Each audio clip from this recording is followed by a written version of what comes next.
Hello everyone, it's Brett here, Lionheart84, and what a difference one day makes in terms of the weather. This is my first Sunday walk around I do of my garden each month in summer, just to see what's changing, what's starting to happen now, as obviously we're right at the beginning of May and plants are starting to get active.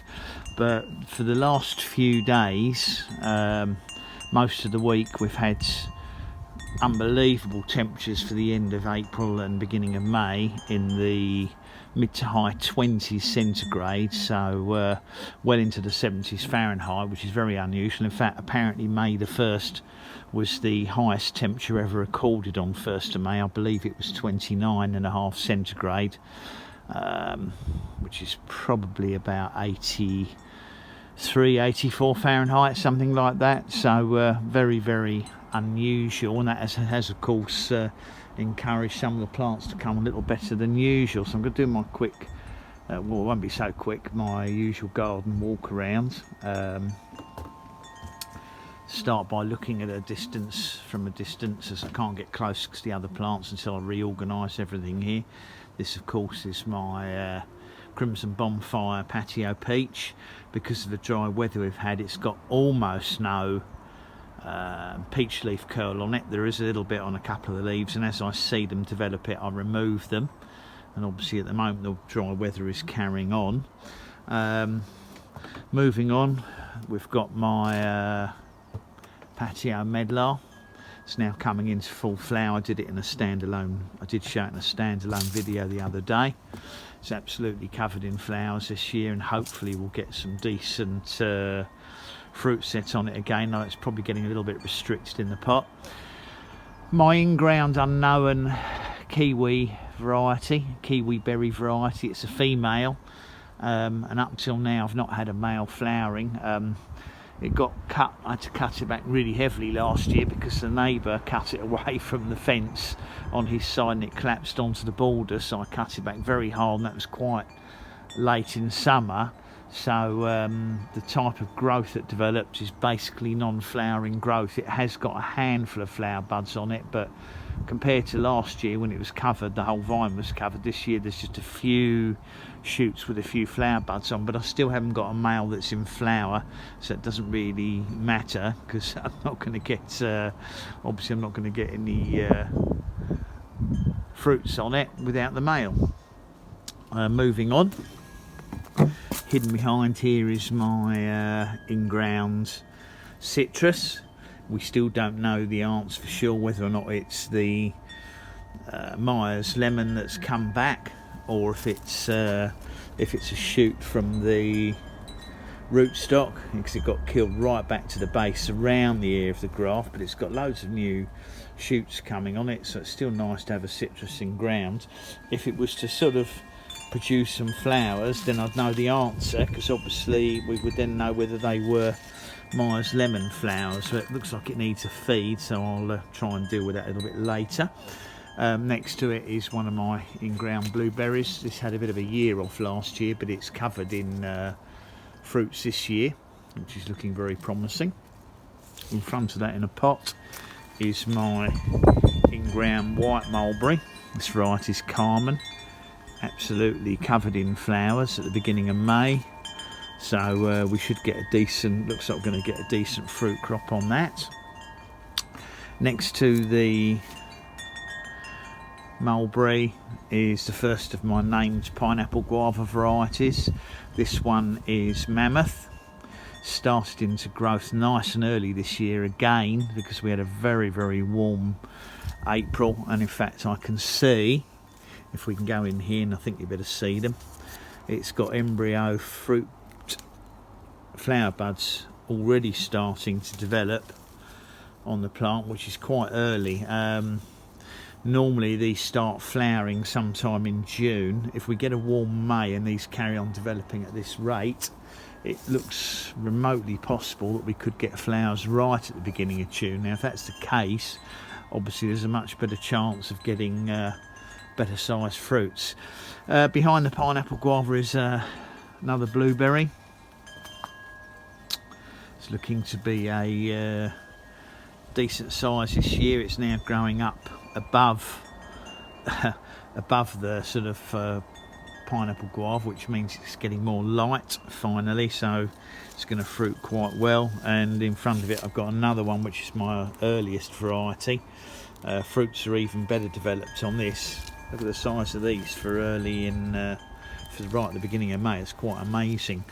Now on the fence behind I finally managed to locate and plant a male kiwi berry, but of course it's now comfortably reached the top of the fence, but of course what it hasn't done is it hasn't produced any flower buds, so there's no chance of the female next to it getting pollinated. Inground is my seedling persimmon. I'm seriously considering whether I might remove that tree next winter. My only other option would be to graft onto it, which I haven't had a chance to do. I cut it back very heavily last year, which has sort of allowed more light into the border, but if I was to graft onto any of those branches at the top, I'd probably remove about 90% of them and just pick 2 or 3 stems to graft onto to give me some named varieties. In front of that, in the ground, is my new pineapple guava. Not new to me in that I've had it in a big pot for a long time, but you may recall I had a large in-ground seedling here, which I've been meaning to get rid of for some years, because though it flowered profusely, the fruits were absolutely terrible. Not really worth eating, to be honest. It was just a good cross-pollinator, but finally I've managed to get that out, and I've put an Apollo in its place, which will probably take a little time to get settled and established, but I do see very small signs of some buds breaking, so I think if I keep it well, there's more up there. This should start into growth sometime later in May if we get some more warm weather, but obviously we're on a bit of a cold spell at the moment. Behind that is my ornamental tree. This is now shooting out nicely. This is my Sichuan. I think it's Gillesii, if I remember rightly. Not particularly frost hardy, but despite that it's lasting well. I'm a little bit concerned about the lean on it, and if it's getting too top heavy for the size of the lower stems, so it's another one that I think next winter I might have to consider.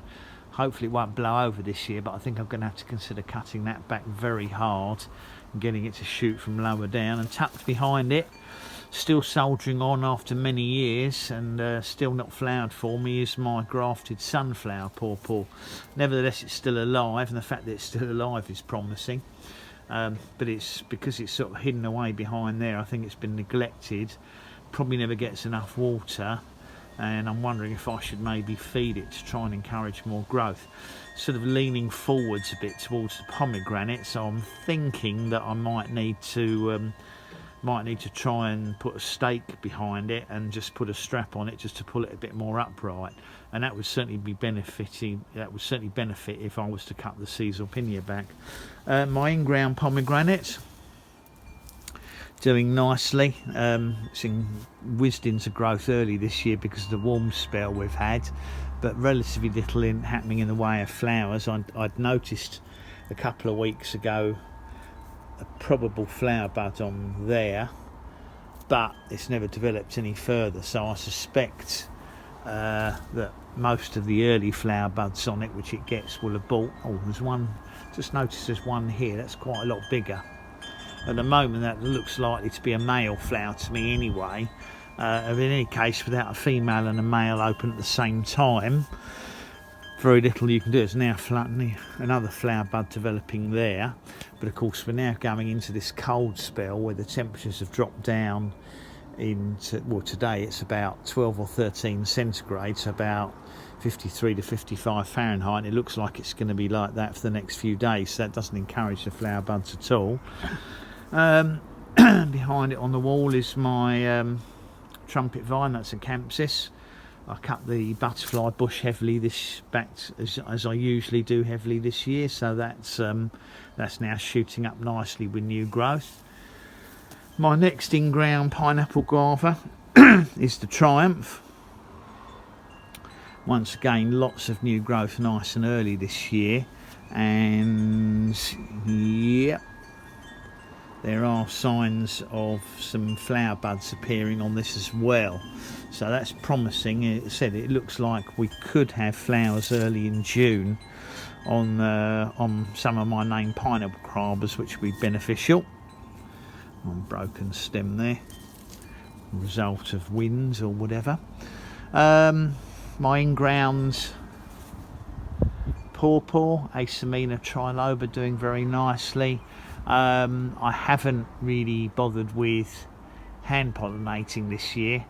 I did a little bit in April, but I've just been too busy and too tied up to give it the attention I needed, so it seems unlikely that it's going to get fruits on it unless the insects have done the job for me. I mean, I'm looking around and I'm looking at flowers like that, and that's not set fruit, that flower, as far as I can see.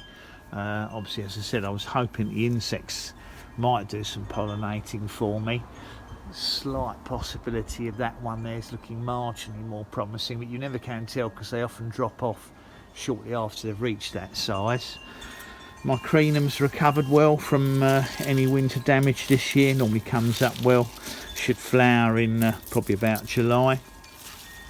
I didn't show my tree peony flowering this year because by the time I'd realised it was flowering, the flowers had all died off.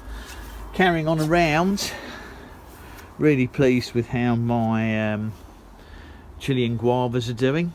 These are both kapow, putting out lots of new shoots on them now. They had very minor cold damage at the tips of some of the stems, but nothing to worry about. But a lot of new growth on those two plants, and next to it the Villarica strawberry is also doing very nicely. That will probably flower a little bit earlier than the kapow, I suspect. My next in-ground pineapple guava, the fourth of my named varieties, is Gemini. This has got lots of new growth on it. I can't see any signs of any embryo flower buds yet, but they'll no doubt appear in the next couple of weeks. So if I can walk through the mud here and get to the back, I can let you see my strawberry. I think it'll either be a yellow or red cherry guava that's planted in the ground. It's done well over winter. Signs of growth appearing on it now, which is very promising. I did keep it obviously covered in frost fleeces this year to protect it, and in fact I left the frost fleece on permanently because I didn't want to risk it getting cold damage, and I lost growth at the top, maybe 6 to 8 inches I've had to cut off, but on the whole it's looking quite healthy, and I think once those new growth buds come out there should be some flowers on them. Nothing to show you on the Pifllora incarnata yet. I think it's quite likely that will shoot up again, but it doesn't normally appear here until about June. It might be called a May pop.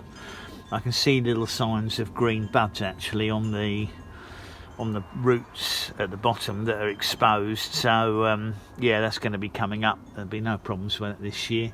Next to it is the Cyrulia, which I've got planted in the hope that it will cross-pollinate the incarnata. In fact, it's got the first of the flower buds appearing already. Well, this will be flowering months before the incarnata flowers. The incarnata doesn't normally flower until the end of June, but I'm just hoping I can get some cross-pollination. I've got another incarnata in ground here. They're very tricky in the first year or two, so there'll be no way to know if it's survived. It's not in the ground. I put it in a pot of really gritty sandy soil in the hope that if it kept on the dry side that it would shoot up. Let's remove these weeds, but there is no sign of anything yet. I'm not going to disturb the ground because hopefully it'll come back from underneath. Moving on to my some of my potted fruit trees. This is my jujube. This one is the Lee, I think. Let's have a look. Yeah, this is the Lee. Again, waking up quite early this year, a little bit earlier than they normally do. It's probably about 2 or 3 weeks early because we've had that very warm spell, although they are slowish growing at the beginning of summer. Gonna need to give this a good water because I think the soil's very dry. We've had no rain. This one is the Lang. Flowers for me every year, never set any fruit. The Lee has set fruit, but they never get bigger than peas, probably because they've been not well enough fed and looked after. But I've moved them to much bigger pots now, so I think with feeding and watering there is a chance they can fruit in the pots for me. Quick look at my Asian pears. First of these is my Shinziki, got good fruit set on it. Need to get up here and water it so these fruits don't stall, because the soil looks very dry, so I'm going to bring the hose and give all of this a good soaking. You'll see it's got some suckers here which need to be cut off underground. So the Shinziki is looking fine, but as I said, I must get on top of the watering. At the back here I've got one kiwi berry still alive. Doesn't really like its location here. It's trying to grow but it doesn't get enough light. Next Asian pear is my Nijisiki. This is also covered in fruits, and I also notice it's got aphids hiding away underneath there, being farmed by the ants, so we'll probably give those a little squirt later. Don't seem to be affecting the plant too much at the moment.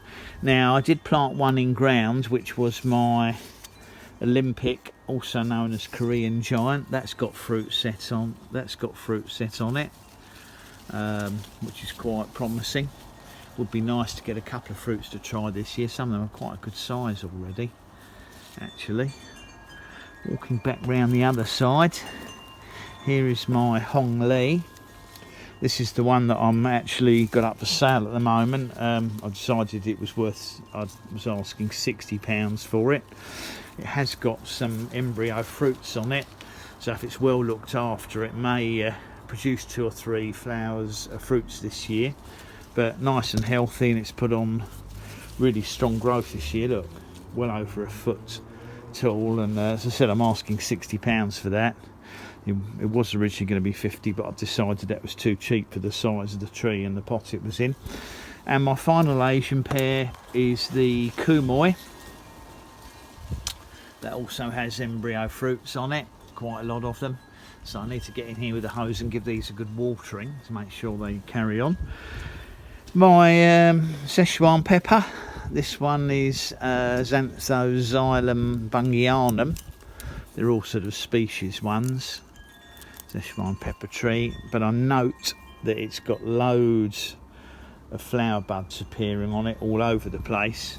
So I think this is going to produce a lot of Sichuan peppers this year. Yeah, every stem's got loads of flower buds on it. So we're going to get lots of fruits on that. And the peppers are really fabulous.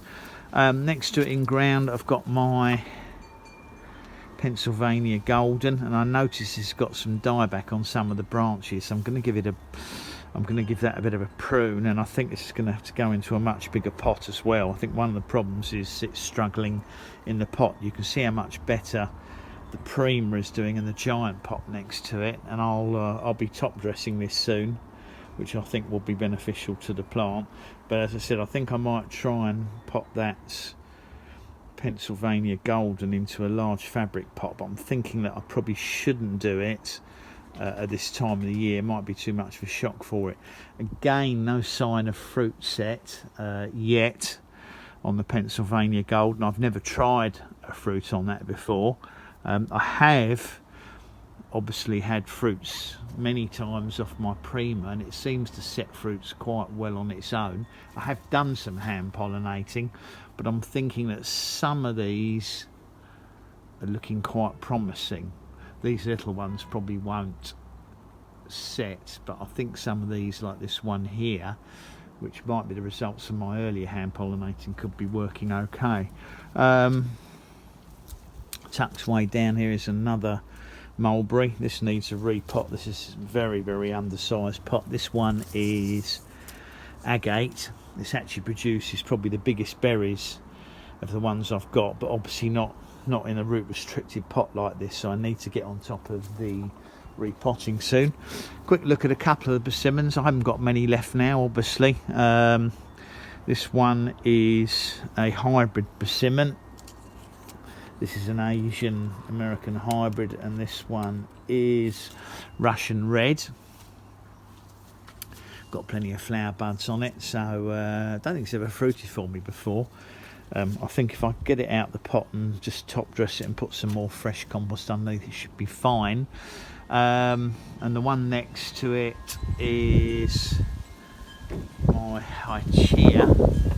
Oh, it's windy today. That's also got some flower buds on it. To be honest, most of the persimmons I've got left haven't got any flower buds on them this year. Ironically, the ones I sold are the ones that are probably going to flower, but I thought that was nicer for the people that were buying them, that they might get the odd flower bud on them to look at, even if they don't set any fruits. So if we have a quick wander round, I've still got some figs left, as you know. They're all earmarked for repotting, root pruning, and a little bit of pruning on top to rejuvenate them. They're very, very pot bound, and I've really just kept about sort of 7 or 8 varieties that I thought that I could manage to keep on top of looking after them. This is another. Let's see what this persimmon is. I think this is another hybrid one. Okay, this one is Russian Beauty, which I think is also known as Rossianka.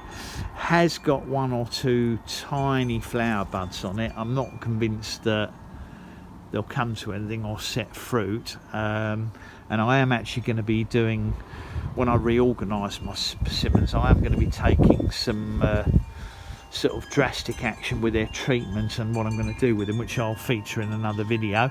This one is sold. This is the Garrison. Has got flower buds coming on it. This one's being picked up in about a week's time.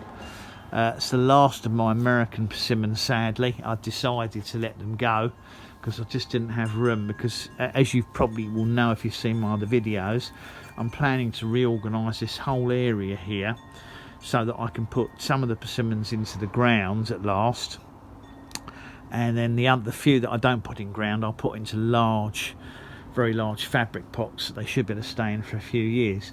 Oh, and by the way, I forgot to mention my seedling avocado. This is a bacon. She looks like she needs watering, I suspect. Probably very dry. Let's just lift it up.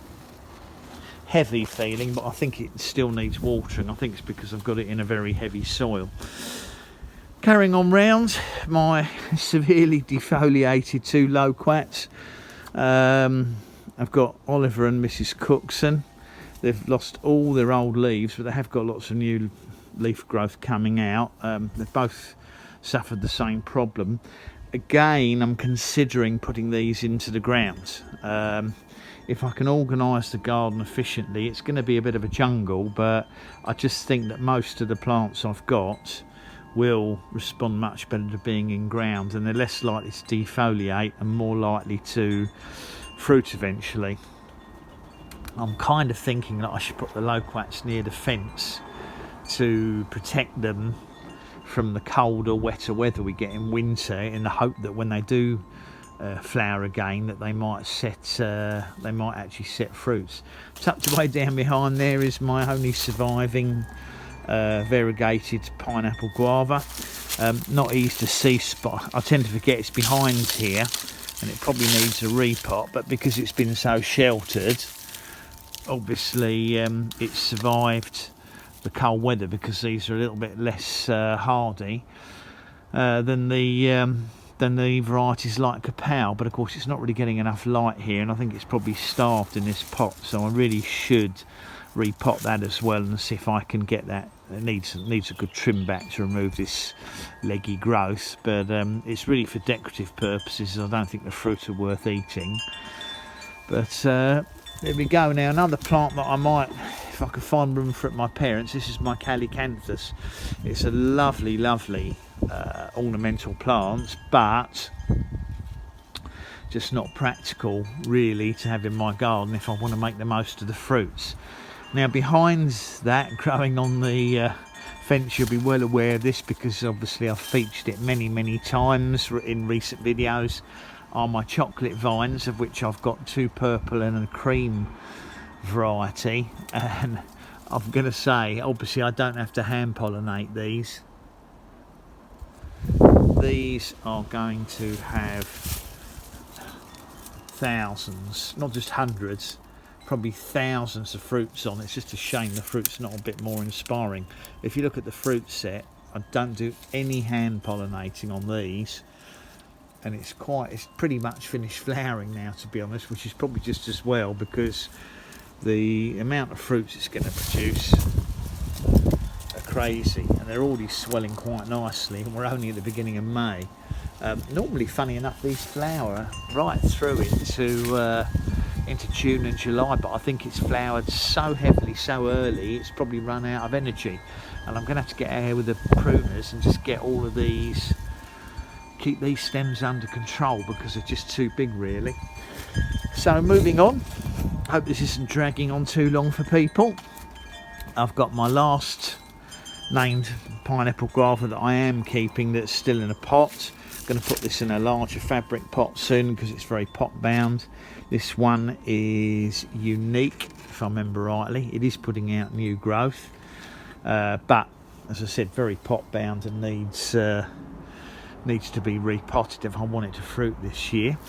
Moving behind here, if I move, I'm going to move my pots away. This is my Isai Kiwi berry. This is actidia arguta Isai. It is on a north facing fence, but now it's got to the top of the fence, it's starting to do quite well. Now I have had problems in previous years with the snails eating the flowers and shoots, although it's been so dry it seems to have kept the snails away. And of course the fact that these don't get full sunshine, although the shoots have gone over the top, well, it does affect the vigour of the plant, which is probably why the flower buds are developing very slowly. But it looks like it's going to get decent flower buds, decent flowering on it this year, which should mean some decent, well, maybe not decent, but a handful of fruits anyway. This is the only black mulberry I've got, a genuine Morris Nigra. This is Repsine. This is now budding out nicely. Having a quick look down here. Wow, look, I've got flowers on my sausage tree, Decaysnia. First time this specimen has flowered for me, actually. They can set fruits on their own, but as the tree's very small, highly unlikely. But it's done well over winter and hasn't been cut back by the frost this year, so I'm very pleased about that. Getting spiked here at the moment by my chay, or Chinese mulberry. It's looking fine, not the most exciting looking shrubs. Don't know how many years it'll be before it can actually produce flowers, and most of them aren't self-fertile, so it's quite likely it'll never fruit for me, but I'm really just growing it for the fun of having one, to be honest. Next to it is one of my potted Asian persimmons. This one is vanilia. Haven't seen any flower buds on it this year. Funny enough, when I bought it, it did have flower buds on it, but it's obviously seriously pot restricted, and I can see it's drooping a bit, so it's suffering from lack of water. This is an unnamed Asian pear next to it. I've got a feeling it'll be Rojo Brillant or maybe Tipo. It's one I think I originally bought from, I think it was Gardening Express. Look at my apricot tree behind here. Not too sure if it's suffering any fruit drop at the moment. It's got a couple of quite large apricots on it, to be honest. Look, small ones, but look at the large size of the large ones. This is an early moorpark, which I presume means that's why it's producing the fruit early, but it did flower early this year because of the very warm weather. I need to give that a good soaking in a minute because I don't want the fruits dropping from lack of water. My duo apple tree, yep, I can see it's suffering from drought. This one is, I think, incredibly dry in the pot. This one is Bimmon, and see if I can move this label enough to see it. Stuck on the stem. This one is Bramley and Bimmon. so I cook her and eat her. And got to say, Braben's one of my favourite apples, so I'm hoping that I will eventually get a few apples on it. Another persimmon that I hope to put in the ground. This is Tipo. No sign of flowers on that one either. My remaining mulberry, I sold the Illinois Everbearing because I just had too many mulberries. This one is my Moldovan pink, or pink Moldovan. Got flowers on it, so we should be seeing some berries on that this year. That needs to be heavily watered. Surprise, surprise. Just going back here quickly, I remember I just missed out on one plant. This is supposed to be a satin or donut peach or nectarine. Bit of a spindly plant. It's been cut back badly by peach leaf curl every year. Although it has had the odd flowers on it, it's never set a fruit because it gets so damaged by peach leaf curl. So I'm still not sure what to do with that. Coming around this side, this is a rootstock from a persimmon that died. Might better graft onto it. This one here I bought as a bare root plant, never died, never woke up. This one is alive. This is another one bought as a bare root one last year. I think that needs to go into a large pot and be staked. This is I think this one's a nectarine. It's called Red Gold, and interestingly I've noticed it did have a couple of flowers on it. It's got one fruit set. I don't really think it's going to produce any fruits in a pot, or not in this size pot. And it has had problems with peach leaf curl, but I've removed, each time the leaves get bad I remove them, so hopefully it's not going to be affected too badly. I'll have to have a look and see where the graft is. There's the graft there. So these are all of the variety. That's handy to know. I see there's a couple of ants on it, which probably means they're starting to spread the aphids. Got my variegated rhododendron here, which has put on its best flowering performance for several years. I think it's probably outcompeted by the fig. And what caught my eye down here, the sad loss of a little bumblebee. It's been caught by one of those very clever camouflage spiders that don't put webs down. These just hide amongst the flowers of flowering plants, and they camouflage themselves to the colour of the plant and wait for insects to come and feed on the flowers, like that poor little bumblebee, and catch them. So sadly he won't be doing any more pollinating, but at least the spiders do get rid of some unpleasant pests as well. And you can see how they catch them, because there's a bumblebee going in the flower there, and they can get that's how they get caught by those camouflage spiders. I think they're called crab spiders, if I remember rightly. Here's my inground fig. Got some bravers on it. Ones like this look as if they might dry up. I noticed some of them are discolouring. Some of these bravers are discolouring, so I suspect that, yeah, this one here is going to dry up and fall off. It's not going to make it. But some of them, like this one, look a little bit more promising. I can see at the moment about 50% of the bravers are discolouring and look ready to drop off. And to sort of finish off, here's my Japanese raisin tree in a pot. I think these take many years to reach flowering size, so I don't think I'm ever actually going to get any flowers on it in a pot. But it was really, I just bought it for a bit of fun. It really needs to be planted in ground somewhere where there's space, which I haven't got, so not right to happen. Anyway, sorry, I realised this has progressed to 35 minutes, which is much longer than my garden tours really make, but I wanted to try and cover all of the plants for people that are interested. So thanks for watching the video. Please give me a thumbs up. Welcome to Share the video, of course, if you think anybody would like to have a look at my little gardening space. Subscribe to my channel if any of the plants I've shown you do interest you, and obviously you've got to click on the bell if you want to know when new videos come out.